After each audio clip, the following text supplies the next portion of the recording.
Unsure of your dream? Study abroad destination? Clear your doubts. Videsh Consult. Call 9676502888. నమస్తే, welcome to I dream. హైదరాబాద్లో కొత్త culture ఒకటి start అయింది. దగ్గర I think ఒక 8 నుంచి సంవత్సరం అవుతుందేమో. కో లివింగ్ కల్చర్ అట. ఏందో అసలు మంచి తక్కువ కానీ చెడువే జల్దిన మనం తీసేసుకుంటాం కదా. అట్లనే హైదరాబాద్ విస్తరిస్తుంది కాబట్టి హైదరాబాద్లో మొత్తం షాపింగ్ మాల్ అనుకోండి, లేకపోతే డిఫరెంట్ పీపుల్ అన్ని ఇండియాలో ఉన్నటువంటి అన్ని స్టేట్స్ దగ్గర నుంచి అందరు వచ్చి మన దగ్గర ఉంటే ఆహా ఓహో అనుకుంటున్నాం. కానీ ఈ కో లివింగ్ కల్చర్ ఏంది మాట్లాడదాం. అసలు లీగల్ ఇష్యూస్ ఏమన్నా ఉంటాయా? ఇవి ఎట్లొచ్చినాయి? అసలు హాస్టల్స్ అసలు ఎవరు పోతారు? అక్కడ ఏం జరుగుతుంది? ఎవరికన్నా తెలుసా? అసలు పేరెంట్స్కి ఎంతమంది మేము ఇట్లా కో లివింగ్ హాస్టల్స్లో ఉంటున్నామని వాళ్ళ పిల్లలు చెప్తున్నారు? ఇవన్నీ మాట్లాడదాం. మనతో పాటు ఉన్నారు సీనియర్ అడ్వకేట్ కంపల్లి ఉదయకాంత్ గారు. సార్ నమస్తే, ఎట్లున్నారు సార్? బాగున్నాను. Yes sir. కో లివింగ్ అట ఏందో అసలు ఆ పదం వింటేనే ఎట్లనో అవుతుంది సార్. హాస్టళ్ళు ఓకే, కో లివింగ్ హాస్టల్స్ ఏంది సార్? కో లివింగ్ మీరు ఇంత ఎగ్జాగరేట్ చేసి మాట్లాడుతున్నారు. కో లివింగ్ అంటే తప్పేం లేదు. ఇద్దరు కలిసి ఉండడం కో లివింగ్ అంటారు. కలిసే ఇద్దరు ఎవరు అనేది ఇంపార్టెంట్. కో లివింగ్లో లివింగ్ స్టైల్ ఏంటనేది ఇంపార్టెంట్. లివింగ్ స్టైల్లో విధానాలు ఏంటనేది ఇంపార్టెంట్. దాని తర్వాత ఉంటున్న వ్యక్తులు ఎవరనేది ఇంపార్టెంట్. ఉంటున్న వ్యక్తులు ఏం చేస్తున్నారు అనేది ఇంపార్టెంట్. చేస్తున్న వాళ్ళు చేస్తున్నారా, వాళ్ళ ద్వారా ఇంకెవరైనా చేయించుతున్నారనేది ఇంపార్టెంట్. మరి చేసేవాళ్ళు చేసేది వాళ్ళు ఇష్టపూర్వకంగా చేస్తున్నారా, లేదంటే ఇంకోరు ఇన్ఫ్లుయెన్స్తో చేస్తున్నారా, లాభానికి చేస్తున్నారా, నష్టానికి చేస్తున్నారా, లేదంటే కనుక ఇంకొకరి లాభానికి వీళ్ళు ఏదైనా చేస్తున్నారా, చేస్తుంది తప్ప ఒప్ప. చట్టాలలో ఒకటి చెప్తుంది చూడండమ్మా. ఎంతైతే చట్టాలలో స్ట్రింజెంట్ యాక్షన్స్ ఉన్నాయో, శిక్షలు ఉన్నాయో, శిక్షలను తప్పించుకోవడానికి అన్ని వెసులుబాట్లు ఉన్నాయి. ఒక్క నేరానికి శిక్షించడానికి ఒక్క సెక్షన్ అయితే ఆ నేరం నుంచి తప్పించుకోవడానికి 10 సెక్షన్లు 10 చట్టాలు వాళ్ళని తప్పించే విధంగా ఈరోజు మన చట్టాలు ఫ్రేమ్ అయి ఉన్నాయి. మనం ఇచ్చే యొక్క రైట్ అంటే రాజ్యాంగం రాసిన ఏదైతే కాన్స్టిట్యూషన్లో ఏదైతే రైట్స్ ఉన్నాయో దాన్ని సూపర్సీడ్ చేయడానికి వేరే చట్టాలు వేరే విధానాలుగా ఈరోజు ఇంప్లిమెంట్ అవుతున్నాయి, పబ్లిక్లోకి వాడబడుతూ ఉన్నాయి. మనం అంటున్నాము కో లివింగ్ అంటే ఇద్దరు కలిసి ఉండడమే కో లివింగ్ అంటే. కానీ కో లివింగ్లో వీళ్ళు ఏం చేస్తున్నారు అనేది అక్కడ మనము మాట్లాడుకోవాల్సిన అంశం. ఇప్పుడు మనం అన్నట్లుగా 8 నెలల నుంచి 9-10 నెలల నుంచి మనం చూస్తున్నాం. ఎక్కడ చూసినా కూడా కో లివింగ్స్ ఉన్నాయి, రూమ్స్ ఉన్నాయి, హాస్టల్స్ ఉన్నాయి. చలో ఓకే, ఐ అగ్రీ, ఉండడం తప్పు కాదు.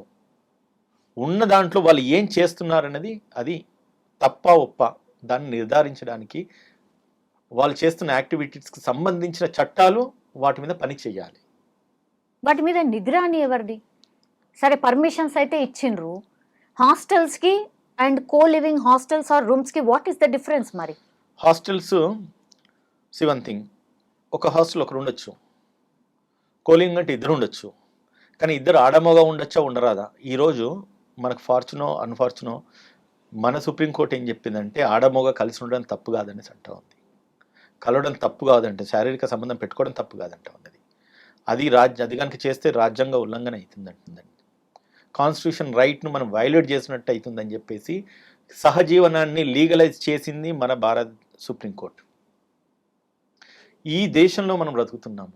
ఏది తప్పు ఏది ఒప్పు అనేది నిర్ధారించడానికి మనం ఏ పార్టీ వారు చెప్పండి. సో ఈ లూప్ హోల్స్ని అడ్డం పెట్టుకొని మరి ఇట్లా కో లివింగ్ కల్చర్ అనేది స్టార్ట్ అయిందా? ఇదేందో ట్రెండింగ్ అయింది, అని మనం అనడానికి లేదు. ఇది చట్టభద్రత అనుకోవాలి. అది దానికి మనం గర్వపడాలా సిగ్గుపడాలా అర్థం కాదు పరిస్థితులు. చట్టం ఒక భద్రత ఇచ్చింది, నీకు నచ్చినట్టుగా నువ్వు బ్రతకమని చెప్పేసి. కానీ నీకు నచ్చినట్టుగా నువ్వు బ్రతకమని చెప్పేసి ప్రతి చోట నువ్వు నచ్చినట్టుగా బ్రతకమని చెప్పడం వల్ల ఇటువంటి అరాచకాలు, అఘాయిత్యాలు మొత్తం కూడా అంటే ఒక అంటే బాడీ కాల్ లైక్ ఒక వైరల్ అయిపోతున్నట్టు మన ఇక్కడ చూసినా కూడా ఒక పాకిపోతున్నాయి. సో దీన్ని అన్నిటిని కూడా ఫస్ట్ ఇన్స్టాన్స్లో మనం చేసే ఇచ్చే తీర్పులు కూడా సరైన తీర్పులు ఇచ్చి ఉంటే కనుక ఇటువంటి పరిస్థితులు రాకపోయేటి. ఉమ్, వ్యభిచారము చేయడం తప్పు అంటున్నారు, ఇద్దరు ఆడమొగ కలవడం తప్పు కాదంటున్నారు. వ్యభిచారం అంటే ఇన్ టర్మ్స్ ఆఫ్ మనీ నువ్వు తీసుకొని ఆడమొగ కలిస్తే అది నేరం అంటుంది, కానీ ఆడమొగ కలిస్తే నేరం కాదని చెప్తుంది. మరి ఇట్లకి కో లివింగ్ హాస్టల్స్లలో అది జరగట్లేదు అని ఎట్లా తెలుస్తుంది మరి? జరుగుతున్నప్పుడు కూడా జరుగుతున్న విధానాల్లో మార్పులు చేర్పులు ఉంటాయి. కోలివింగ్లో ఇద్దరు ఆడమొగ కలిసి వచ్చేసి వాళ్ళు కలిసి ఉన్నారంటే అది తప్పు కాదు. ఒక ఆడ మనిషిని ఇంకొక మొగడు పంపించినాడు, దాని ఒక వ్యభిచారానికి వాడుకుంటున్నారంటే వ్యభిచారం చేయడం తప్పు, పంపించడం తప్పు. వ్యభిచారం చేసిన వాడికి ఒక శిక్ష పడుతుంది, చేసిన వాళ్ళకి శిక్ష పడుతుంది. వ్యభిచారం చేయించడానికి శిక్ష పడుతుంది. చేయించే వ్యక్తి పంపించిన ఆడ మనిషి వయసును బట్టి కూడా శిక్ష పడుతుంది. ఆయన బలవంతంగా పంపిస్తున్నాడా, లేదంటే కనుక ఒక మైనర్ గర్ల్ని పంపిస్తున్నాడా, ఇవన్నీ కూడా పారామీటర్స్ ఇదివరకు చెప్పినట్టుగా చట్టంలో ఉన్న లొసుకులు విసులుబాట్లు ఏవైతున్నాయో ఇవన్నిటికీ ఇటువంటి అనార్థాలకు దారితీస్తున్నాడు. సరే, ఇప్పుడు కో లివింగ్ రూమ్స్లో ఉంటున్నారు సార్, 2 నెలలు అయింది, 3 నెలలు అయింది, బాగానే ఉన్నారు. ఆ తర్వాత సమ్ వీడియోస్ వాళ్ళే రికార్డ్ చేసుకొని బయట పెట్టారు, సోషల్ మీడియాలో వచ్చేసినాయి. అవి అదే కదా ఇప్పుడు జరుగుతుంది, అదొక కాంట్రవర్సీకి కారణం అవుతుంది. అవునండి. అవి బయటకు వచ్చిన తర్వాత ఇప్పుడు ఆ అమ్మాయి ఏం చేయాలి? ఆమె ఇష్టంతో పాటే ఉన్నది అనేది ప్రొజెక్ట్ అవుతుంది, బికాజ్ ఆయన దగ్గర రికార్డ్స్ ఉంటాయి, అన్ని ఉంటాయి అనుకుంటా నాకు తెలిసి. మరి ఎట్లా అది బయటకు వచ్చిన తర్వాత ఏం చేయాలి మరి? ఒక క్వశ్చన్ అడుగుతాం మిమ్మల్ని, ఈ అమ్మాయి పోయింది, ఈ అమ్మాయి ఉన్నది, ఆమెకు తెలిసి ఉన్నదా తెలియకున్నదా? ఆబ్వియస్లీ 2-3 నెలలు ఉంది అంటే తెలిసే ఉండొచ్చు కదా. అటువంటిది తప్పు, అది నేరం, అటువంటి నేను చేయకూడదన్న విజ్ఞత తనలో ఉండాలి కదా. వీడు వీడియోస్ తీస్తాడా, వీడు ఆడియోస్ రికార్డ్ చేస్తాడా, వీడు లేకపోతే ఇంకేదైనా ఇన్ఫర్మేషన్ గ్యాదర్ చేస్తాడా, తర్వాత అమ్మాయిని బ్లాక్మెయిల్ చేస్తాడా అనే ఇంటర్ప్రిటేషన్ లేకపోతే ఆ ఆలోచన సరళి ఆమెలో ఉండుంటే కనుక ఇంతటి అనాథాలకు దారి తీయకుండా దాన్ని నిర్మూలించే ఆస్కారం ఉండేది. ఇంకోటి, once girl attend is majority అంటే ఏజ్ పరంగా 18 ఏళ్ళు నిండిన తర్వాత తనకంటూ తనకు ఒక ఫ్రీడమ్ ఉంటుంది. ఆ ఫ్రీడంలో భాగంగా తను ఎక్కడికన్నా వెళ్ళొచ్చి ఏదైనా చేయొచ్చు, తప్పు కాదు, రైట్. కానీ ఆ అమ్మాయి కనుక ఒకవేళ మైనర్ గర్ల్ అయితే కనుక ఇటువంటి చేస్తే ఎవడైతే ఆమె ద్వారా అటువంటి చేసినాడో అది నేరం అవుతుంది. అర్థమవుతుందా సార్? మన కల్చర్లో అసలు అది లేదు జనరలీ. అంటే కల్చర్ గురించి మాట్లాడుతున్నామా, చట్టం గురించి మాట్లాడుతున్నామా? రెండు మీరు దాన్ని డెఫరెన్షియేట్ చేసి మాట్లాడండి, దానికి తగిన సంబంధం నేను మీకు చెప్పగలుగుతాను. కల్చర్కి నుంచి వస్తే ముమ్మటికి లేనే లేదు. ఒకప్పటి రోజులలో ఆడమొగ మాట్లాడుకోవడానికే ఎంతో ఇదయ్యేది. మేము పుట్టిన పల్లెటూరు వాతావరణంలో మా స్కూల్లో ఒక గర్ల్ మాట్లాడిందంటే అది ఒకలాంటి తప్ప అన్నట్టుగా చూసేది. ఈరోజు ఇది కల్చర్, ఇది మారిపోయింది కల్చర్. చట్టము ఒకప్పుడు ఏం చెప్పిందంటే పెళ్ళైన వివాహిత ఇంకొకరి దగ్గరికి వెళ్తే అది తప్పని చెప్పింది. అదే చట్టము పెళ్ళైన తర్వాత నువ్వు ఎవరి దగ్గరికి పోయిన చట్టం నేరం కాదని చెప్పి ఈరోజు చట్టం చెప్తుంది. మరి ఇప్పుడు నువ్వు కల్చర్ని చట్టాన్ని ఏ రకంగా మనము బేరీ చేస్తున్నా చెప్పండి. అందుకే డైవర్స్ కేసెస్ ఎక్కువ పెరిగిపోయినట్టున్నాయి కదా సార్, ఇవి జరుగుతున్నాయి కాబట్టి. ఇదే ఇప్పుడు ఫ్యామిలీ కోర్ట్స్, మాకు ఉన్న కోర్ట్స్లలో నేను కోర్టుకు వెళ్తే మిగతా కోర్టులలో ఉన్న జనాలు తక్కువ ఉంటారు, ఫ్యామిలీ కోర్ట్స్లో జనాలు ఎక్కువ ఉంటున్నారు. అది కూడా మన విజ్ఞతను బట్టి ఉంటుంది. ఏది ఉన్నా కూడా మన ఆలోచన సరళి ఏ విధంగా ఉన్నది, మనం ఏ రకంగా సమాజంలో నడుస్తున్నాము, దానివల్ల మన ఫ్యామిలీ ఏమవుతుంది అది ఇంపార్టెంట్. మీరు అన్నట్టుగా ఈ కోలివింగ్ ఖర్చులో లేకపోతే ఈ ప్రాస్టిట్యూషన్ లేకపోతే వ్యభిచారం ఇవన్నీ కూడా ఒక భర్త ఇంకొక ఫీమేల్కి అట్రాక్ట్ అయినా, ఒక ఫీమేల్ ఇంకొక మేల్కి అట్రాక్ట్ అయిన తర్వాత డిస్ట్రాక్షన్స్ ఫ్యామిలీస్లో అవుతాయి. ఆ ఫ్యామిలీ డిస్ట్రాక్షన్స్ అవుతున్నాయి కాబట్టి ఈ రోజులలో ఫ్యామిలీస్ విడిపోతున్నారు ఎక్కువ, చాలా ఎక్కువ. ఇటువంటి విసులుబాటు ఈ రోజు కలుగుతున్నాయి కాబట్టి ఇవి నేరాలు అంటే మన నేరం కింద పరిగణన తీసుకోవడానికి కారణము ఇటువంటి ఇన్సిడెంట్స్ బయటకు వస్తున్నాయి కాబట్టి. పూర్తిగా నిర్మూలించాల్సిన బాధ్యత ప్రభుత్వం మీద, పోలీసుల మీద ఉంటుంది. మీరు అడుగుతున్నారమ్మా, ఇప్పుడు కోలివింగ్ తప్పు కాదు, 8, 9, 10 ఏళ్ళ నుంచి కూడా 10 నెలల నుంచి నడుస్తున్నాయని చెప్పి మీరు అంటున్నారు కదా. మరి మీకు తెలిసిన విషయం ఆ పోలీసులకు తెలియదా, నేటి ప్రభుత్వానికి తెలియదా? వాళ్ళు ఎందుకు నిర్మూలించట్లేదు? ఎక్కడికన్నా ఒక హాస్టల్ పెట్టాలంటే దానికి ఫస్ట్ మున్సిపాలిటీ ఒక పర్మిషన్ ఇవ్వాలి, దాని తర్వాత మున్సిపల్ ఇన్స్పెక్షన్ చేయాలి, చేసిన తర్వాత అదే హాస్టల్ సక్రమంగా నడుస్తుందా లేదని చేసి దానికి సంబంధిత పోలీసు వెరిఫై చేయాలి. మీరు అన్నారు వీడియోస్ తీస్తేనే తప్పు, వాడు తీసుకుపోయి బ్లాక్మెయిల్ చేస్తున్నారు. కానీ కొన్ని సందర్భాలలో తీసిన వీడియోస్ కాదు, అక్కడ వాళ్ళిద్దరికి మనస్పర్ధలు అయితే మర్డర్లు జరుగుతూ ఉన్నాయి కదా, ఆడలను మొగోళ్ళు చంపేస్తున్నారు కదా, దానికేం సమాధానం చెప్తాం? దీన్ని అన్నింటిని పూర్తిగా నిర్మూలించాల్సింది పోలీసు ఉంది, పోలీస్ పెట్రోలింగ్ ఉంది, ఇంటెలిజెన్స్ డిపార్ట్మెంట్స్ ఉన్నాయి. ఏ ప్రాంతంలో ఏం జరుగుతున్నది అనేది పూర్తి అవగాహన పోలీసులకు ఉండాలి కదా. పెట్టినంతసేపు బాగానే ఉన్నది, నడిచినంతసేపు బాగానే ఉన్నది, ఎప్పుడైతే ఇన్సిడెంట్ అడ్వర్స్ అవుతుందో, అడ్వర్స్ అయిన తర్వాత పోలీసులు వచ్చి కేసులు రిజిస్టర్ చేస్తున్నారు. ఇక్కడ ఒక కోలివింగ్ హాస్టల్ ఉంది, లేకపోతే కోలివింగ్ ఇన్స్టిట్యూషన్ ఉంది, లేకపోతే ఇంకోటి ఉన్నది అన్నది బోర్డ్స్ కనబడుతూనే ఉంటాయి కదా. దాంట్లో ఏం జరుగుతున్నది, police have every authority to walk in to any place in the in concern jurisdiction. ఏం జరుగుతుంది అని ఫస్ట్ వెళ్ళి ఎందుకు వీళ్ళు వెరిఫై చేయట్లేదు? ఈ రోజు ఒక వీడియో చూసినాను, వాడు మొత్తం మాట్లాడుతూ ఉన్నాడు ఏమని, ఇక్కడ కోలింగ్ ఉంది, మా రేట్లు ఇంత, మా ప్రైస్ ప్రమోషన్స్ కూడా అని చెప్పి ప్రమోషన్ చేసుకుంటున్నారు. మీ దాకా వచ్చిన వీడియో, నా దాకా వచ్చిన వీడియో పోలీస్ దగ్గరికి ఎందుకు పోలేదు? మీరు ప్రశ్నిస్తున్నారు, నేను మాట్లాడుతున్నాను, నేను సమాధానం చెప్తున్నాను ఒక బాధ్యత గల పౌరుడిగా. మరి పోలీస్ ఉద్యోగం చేసే వ్యక్తిగా తను ఎందుకు పోయి దాన్ని రేట్ చేసి దాన్ని ఎందుకు షట్ డౌన్ చేయట్లేదు? Whose problem is that? Are the hand in glove? Police వాళ్ళందరూ కలిసి చేస్తున్నారు అనుకోవాలా? ఇంత ఇన్సిడెంట్స్ ఇటువంటి జరుగుతున్నప్పుడు కూడా చట్టాలు పనిచేయట్లేదు, యంత్రాంగాలు పనిచేయట్లేదు, వ్యవస్థ పనిచేయట్లేదు అంటే ఎక్కడ లోపం జరుగుతుంది? మనం మీడియా ఛానళ్లలో ఇన్సిడెంట్లు జరగగానే టక్కన ఒక ఇంటర్వ్యూలు పెట్టేసి ఇచ్చేయడం కాదు.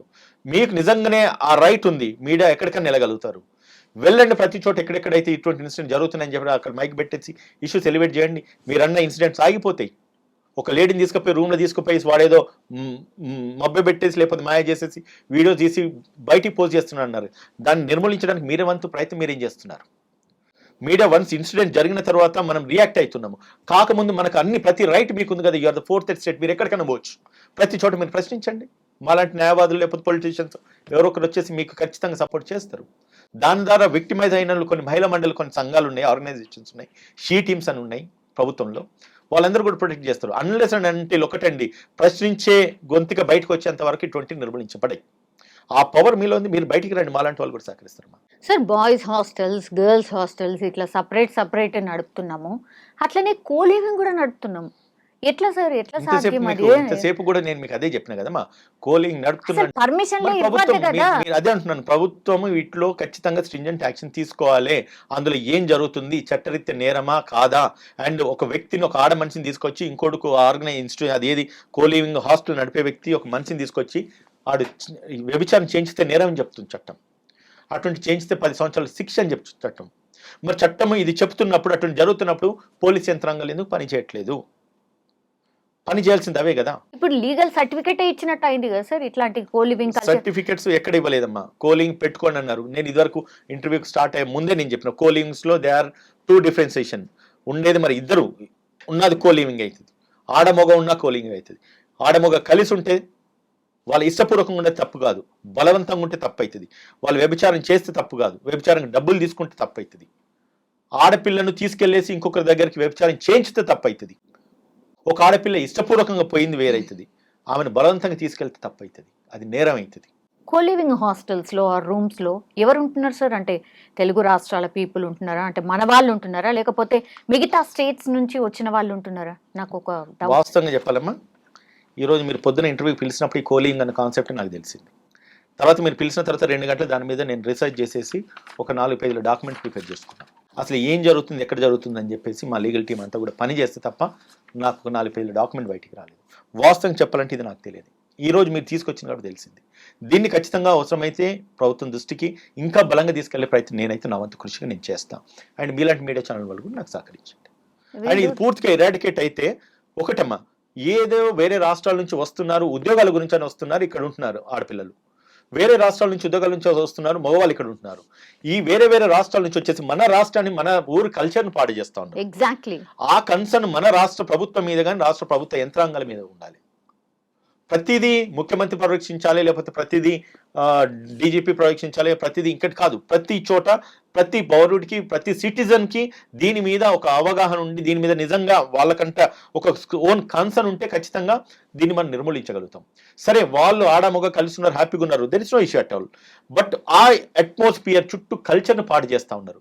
ఆ కల్చర్ను ప్రొటెక్ట్ చేయాల్సిన బాధ్యత, ధర్మము, నైతిక విలువలు ప్రతి ఒక్కరి మీద ఉంటాయి. ప్రతి ఇండివిజువల్, ప్రతి ఒక్క భారతదేశ పౌరుడి మీద ఉంటుంది, ప్రతి ఇండివిజువల్ మీద ఉంటుంది. అది ఆ వ్యక్తిత్వ మార్పు మనలో రావాలి. ఒక చోట ఒక బిల్డింగ్ ఉంది, దాని మీద ఒక 50 మంది ఆడళ్ళు మొగాళ్ళు కలిసి వస్తున్నారు, తిరుగుతున్నారంటే చుట్టుపక్కల ఉన్న ఫ్యామిలీస్ మీద ఇంపాక్ట్ అవుతుంది. ఆ ఫ్యామిలీస్కు పుట్టిన పిల్లలు, యంగ్ గర్ల్స్ మీద ఇంపాక్ట్ అవుతుంది. వీళ్ళు ఆడమొగ ఇద్దరు కలిసిపోయి ఏం చేస్తున్నారన్న ఆలోచన తలంపు వాళ్ళ మైండ్ను పొల్యూట్ చేస్తూ ఉన్నది. దీన్ని పూర్తిగా నిర్మూలించాల్సిన బాధ్యత ప్రభుత్వం మీద ఉన్నది, మనలాంటి బాధ్యత గల పౌరుల మీద ఉంటుంది. మనం చేయాల్సిన బాధ్యత పూర్తిగా సక్రమంగా నిర్వర్తించే చోట మనం నిర్వర్తించినప్పుడు ఇటువంటి ప్రశ్నించే తత్వాలు బయటకు వచ్చినప్పుడు మనం నిజంగా తలెత్తుకొని గర్వంగా తిరగలుగుతాం, ఈ నేరాన్ని నిర్మూలించగలిగినామని. వాళ్ళకి ఏం సంబంధం లేదమ్మా. కానీ వచ్చి ఆడవాళ్ళని ఈ రోజు నేను వీడియోలో చూస్తే చాలా బాధ అనిపించింది నాకు. ఈ రూమ్కి పోతే ఇంత, ఆ రూమ్కి పోతే ఇంత, ఈ రూమ్కి పోతే నువ్వెవడిరా నిర్ధారించడానికి? ఒక మహిళ రేట్ వీడు నిర్ధారిస్తున్నాడు.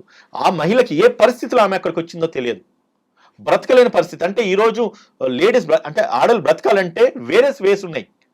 మానన్నో లేకపోతే శరీరాన్ని అమ్ముకొని బ్రతకాల్సిన పరిస్థితి ఈరోజు వచ్చిందంటే ఇట్స్ ఆల్ మనలో ఉన్న అంటే డిఫెక్ట్సే కదా. ఆ ఫెసిలిటీ ఆ ప్రభుత్వం కల్పించలేకపోతుంది, వాళ్ళ జీవనోపాధి కల్పించలేకపోతుంది. పోనీ అది మన డిఫెక్టే కావచ్చు, వాళ్ళు ఇష్టపూర్వకంగా ఉన్నారు కావచ్చు, వాళ్ళు డబ్బులు చేసుకొని వాళ్ళ బ్రతుకు వాళ్ళ జీవనోపాధి గడుస్తుంది కావచ్చు. మనం క్వశ్చన్ చేయడానికి ఎటువంటి రైట్ మనకు లేదు.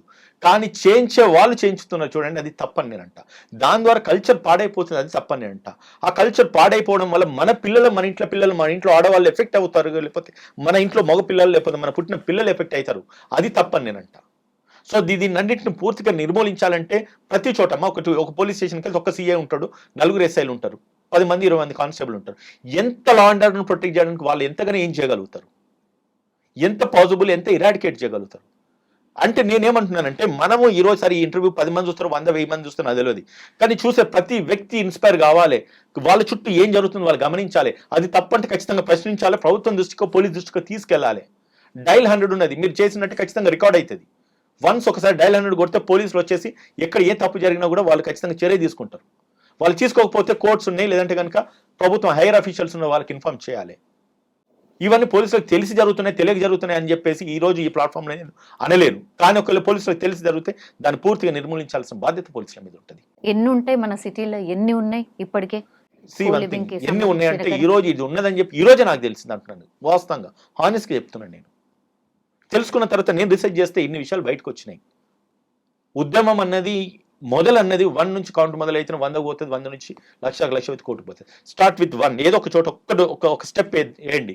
మీ ఇలాంటి ఛానల్స్ లేకపోతే ఇంకెవరన్నా అవి నిర్మూలించుతాయి. దాన్ని మన అట్లీస్ట్ మన చుట్టూ మన కల్చర్ని మనం కాపాడుకోగలుగుతాం, మన పిల్లల్ని మనం కాపాడుకోగలుగుతాం. ఇది బ్యాడ్ కల్చర్ అని చెప్పేసి మన పిల్లల్ని మనం తెలియజేయగలుగుతాం. ఎక్కడి నుంచి ఏదో రాష్ట్రం నుంచి ఇక్కడికి వచ్చేసి ఈ రాష్ట్రాన్ని ఇంత పొల్యూట్ చేసి నాశనం పట్టిస్తున్నారు, మనం మౌనం వయసు నాకెందుకు అనుకుంటాం. నా ఇంటి ఫ్లాట్ పక్కోడికి నేను ఎవరో తెలియదు, ఇటు పక్కోడికి నేను ఎవరో తెలియదు. కానీ నా పిల్లలు వెళ్తే 10 మందితో వాళ్ళు కలుస్తూ ఉన్నారు. వాళ్ళు రేపు ఎటువంటి కల్చర్కి అలవాటు పడుతున్నా మనకు తెలుస్తలేదు. అది రేపు డ్యామేజ్ అవుతుంది కదా. మన ఇంట్లో ఆడపిల్లున్నా మగపిల్లున్నా తప్పు చేసేది ఆడపిల్ల, తప్పు చేసిన మగోడే కారణం అవుతుంది కదా. దానివల్ల ఇంపాక్ట్ కూడా రేపు ఈ పిల్లలకు కూడా పడుతుంది కదా. సో ఇవన్నిటిని కూడా ఎరాడికేట్ నిర్మూలించి చేయాలని అంటే ఎవరి సోషల్ రెస్పాన్సిబిలిటీ వాళ్ళకు ఉంటేనే ఇవన్నీ మనం తగ్గించగలుగుతాం. లేదు అంటే కనుక ఇంటర్వ్యూకి మాట్లాడుకున్నంతసేపు మాట్లాడుకుంటే దాని తర్వాత వ్యూస్ ఎంత వచ్చినా చూసుకోవడం, ఊరుకోవడం. లాస్ట్లీ సార్, ఇండియన్ జ్యుడిషియరీ మన కల్చర్ ఏందో అంటే తెలుసు కదా సార్, అయినా సరే ఇట్లా ఎందుకు చెప్తుంది అంటే ఇది తప్పు కాదు, అది తప్పు కాదు అని అట్లా చెప్పొచ్చా సార్?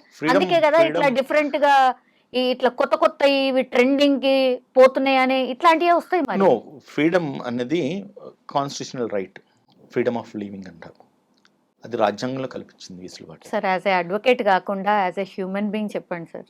హ్యూమన్ బీయింగ్ చెప్పాలంటే ఇదివరకు నేను చెప్పిన హ్యూమన్ బీయింగ్ ఒక అంటే వ్యక్తిగా నేను మాట్లాడినా, నేను అడ్వకేట్గా నేను మాట్లాడలేదు. అడ్వకేట్గా మాట్లాడాలంటే ఇటువంటి జరగాలని అనుకుంటా, కేసులు కావాలని అనుకుంటే కేసులు వచ్చి నా ఫీజులు వచ్చాయి అనుకుంటా.